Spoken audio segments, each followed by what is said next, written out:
Dah mati ikan dia.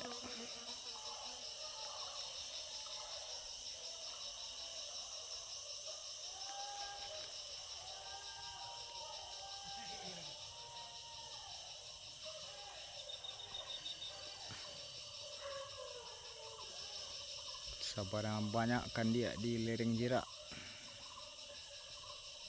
Buruan lereng Jerak.